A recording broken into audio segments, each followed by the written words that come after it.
कांग्रेस के पूर्व अध्यक्ष राहुल गांधी भारत जोड़ो यात्रा के जरिए पिछले एक महीने से सड़कों पर उतरे हुए हैं। ये यात्रा कांग्रेस के लिए ही नहीं बल्कि उनके खुद के लिए भी बेहद अहम मानी जा रही है।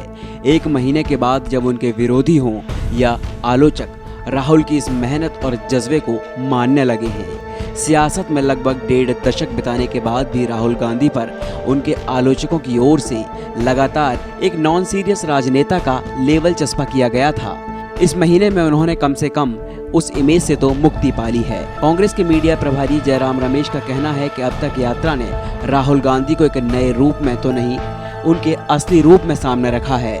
मैसूर की एक जनसभा में रात में बारिश में भीगते हुए राहुल गांधी ने एक विशाल जनसागर के सामने बिना रुके अपने संबोधन को जारी रखकर जिस तरह से कहा था कि अब हमें कोई नहीं रोक सकता, उससे उन्हें सियासत में यादगार नेता की श्रेणी में ला खड़ा किया है। यात्रा में जिस तरह से राहुल गांधी लोगों के बीच जाकर उनसे मिलते जुलते हैं, कभी उंगली थामे तो कभी किसी बुजुर्ग माँ को गले लगाते दिखते हैं, उसने उन्हें एक जननेता के तौर पर उभारने का काम किया है। यात्रा के शुरू में उन्होंने कहा था कि इसके जरिए वो न सिर्फ देश को बेहतर तरीके से समझ पाएंगे बल्कि खुद को भी समझने में मदद मिलेगी।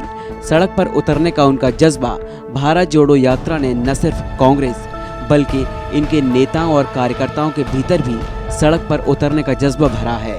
पिछले कुछ सालों में कांग्रेस जो जमीन से कटी हुई थी, उनके नेता अब जिस तरह से लोगों के बीच पहुंच रहे हैं, पार्टी के भीतर संघर्ष करने का जज्बा जागा है।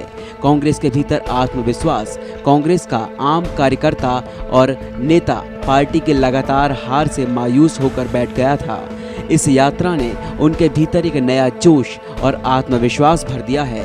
कांग्रेस के पदाधिकारी और भारत जोड़ो यात्रा के साथी सचिन राव का कहना है कि जब यात्रा शुरू हुई थी तो मन में लगा था कि पता नहीं हम चल पाएंगे या नहीं, मगर एक महीने के बाद मन में दृढ़ विश्वास हो गया है कि हम ये यात्रा ज़रूर पूरी करेंगे।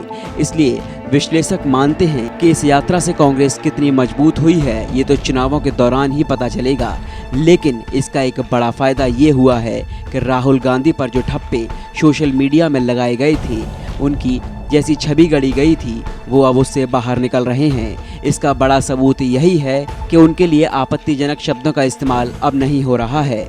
शायद बीजेपी के नेताओं को यह एहसास हो गया है कि ऐसी भाषा का इस्तेमाल उन्हें बैकफायर कर सकता है, जिसकी जन सहानुभूति का फायदा राहुल गांधी को मिलना तय